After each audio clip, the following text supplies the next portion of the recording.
A masterclass took place in Green Bay on Sunday, as Matt LaFleur successfully navigated his way to a dub while running a high school offense. With Jordan Love sidelined due to injury, the Packers were forced to start backup Malik Willis. And if you've seen him play, you were expecting this offense to struggle. Willis failed to throw a touchdown in his 3 career starts in Tennessee. And honestly, the tape was worse than the numbers. So to see Green Bay pull out the victory, and in fairly comfortable fashion, something smart must have been going on. Heavily relying on just 5 different concepts, LaFleur disguised the same basic plays to keep Gus Bradley's defense on the back foot, and to keep his quarterback from becoming an asset for the opposing team. The first of these is the counter concept, which made up over a quarter of all the Packers' plays. We've covered how the counter works in our Run Game for Dummies video, but here's a quick refresher. The line will all down block away from the direction of the run, attempting to push the defense away from the play. Then, there will be 2 pullers. One who kicks out the defender setting the edge, and another who goes through the created alley as the lead blocker. The QB will then reverse pivot, faking the run direction to make the defense step that way, before handing the ball off to the back, who takes a counter step to sell it and then follows the puller through the lane. This variant they run a bunch is straight out of the single wing playbook. Counter spinner. Willis will pivot and fake the ball to Jayden Reed before spinning on the spot and handing the ball off to Josh Jacobs on the counter. Watch how the fake keeps the entire Colts second level static, allowing the line to clear a lane for a powerful Jacobs run. It's the same spinner concept once again here, just with a different way to get to it. From a condensed slot left formation, Jayden Reed will start to orbit motion, creating a fake handoff for Willis. And again, he'll spin on the spot and hand off on a counter inside. This time, Marshawn Lloyd is the recipient, with the lead block by Christian Watson. Now that's misdirection. Reed was the move piece all day, and on this variant, he'll start as the wide member of the bunch and jet motion across. This pulls the linebackers a step wider as they track with him, and allows more interior space to again run counter. It's well blocked inside, but Kenny Moore reads it well and knifes in for run support, only to get turned into a leaping salmon by a filthy Jacobs juke. Another way to get to counter is with the bash concept. This is essentially QB GT counter read, where the back is going away from the play. The QB reads the backside edge. If he stands up to protect it, the QB becomes the ball carrier and follows the pullers on the counter. If he crashes down, he hands it off to the back and he's fast to the edge. Again, Reed is moving all over the place, faking the orbit before returning to create more window dressing, and the guard and tackle will pull, leaving the edge free for Willis to read. The edge hesitates, so Willis hands it off to Lloyd, allowing him to get out in space for the big chunk pickup. And here it is again, but on this one, the end has contained, so Willis rightfully follows his blockers for the available yards. They even mixed in the counter end around everyone's been loving so much. This time, Willis will fake the counter inside before flipping it to Bo Melton coming on the end around. Tucker Kraft looks to be the puller for Jacobs, but quickly changes direction to become the lead blocker for Melton. And look at the lane this created now that the defense has collapsed inside. One of the reasons this performance reminded me of a high school team was the frequency of the sweep play. If you can get to the edge, you can create big, explosive plays without needing to rely on your quarterback. In total, they ran 8 different variants. Again, window dressing with different looks to keep the defense guessing. They ain't put Reed in the backfield this much for no reason. Here, he'll get to sweep right out of the split backs formation. Jacobs will become a puller as Kraft pins the end, allowing the right tackle to get out as a second puller, thus getting Reed to the edge and allowing him to show off his moves and that deadly speed.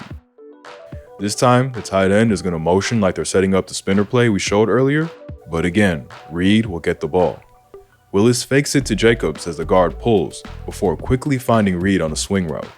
Throwing this rather than handing it off allows them to hold the end with the angle, knowing Jayden will beat him wide. This allows Watson to crack down on the linebacker and Kraft to get out and lead the way, again allowing Jayden to turn the corner and put his foot on the accelerator. Making all these plays look so similar and sequencing them one after another is just a nightmare for any defense. And it wasn't just wide receivers getting sweeps. Here's one for Jacobs ending in another nasty juke. On 3rd and medium, LaFleur wants Willis to keep it simple, so calls a sweep to his back, hoping for a chunk that'll convert. It's the right guard pulling to lead the way out of shotgun, but he ain't quick enough to Jalen Jones. So Jacobs does it himself, hitting the defender with a cool cut for the first. And now, a word from our sponsor, SeatGeek.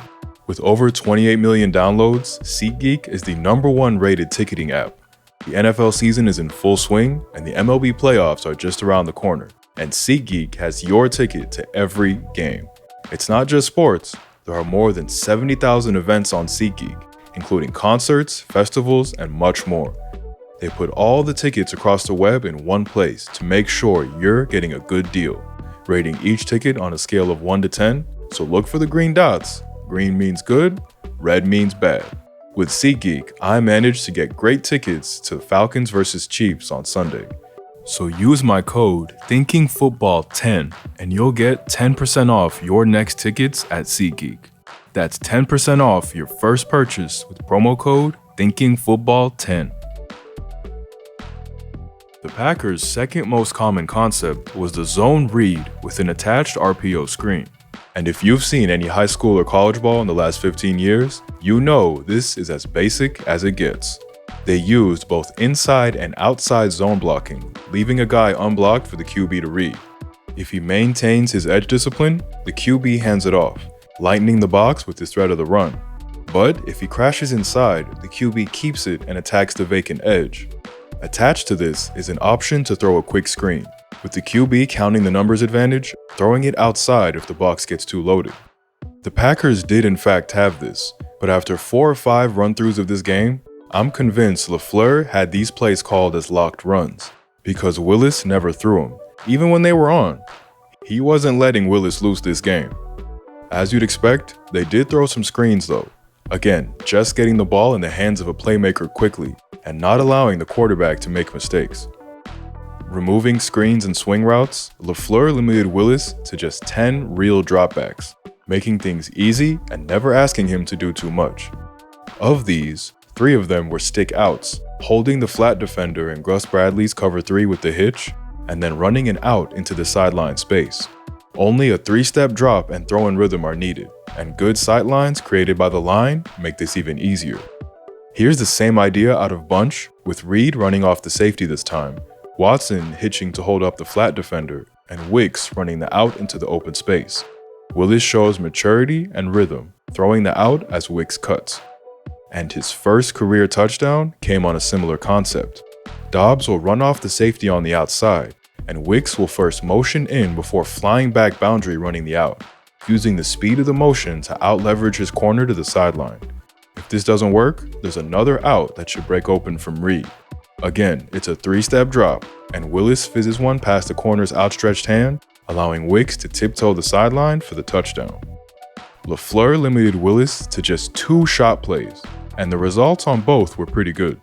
After all the zone reads with bubbles attached and quick screens thrown, they were ready to set up an old Chip Kelly favorite, the bubble wheel. Willis will pump fake the bubble as both receivers slip fake blocks and fly into the secondary.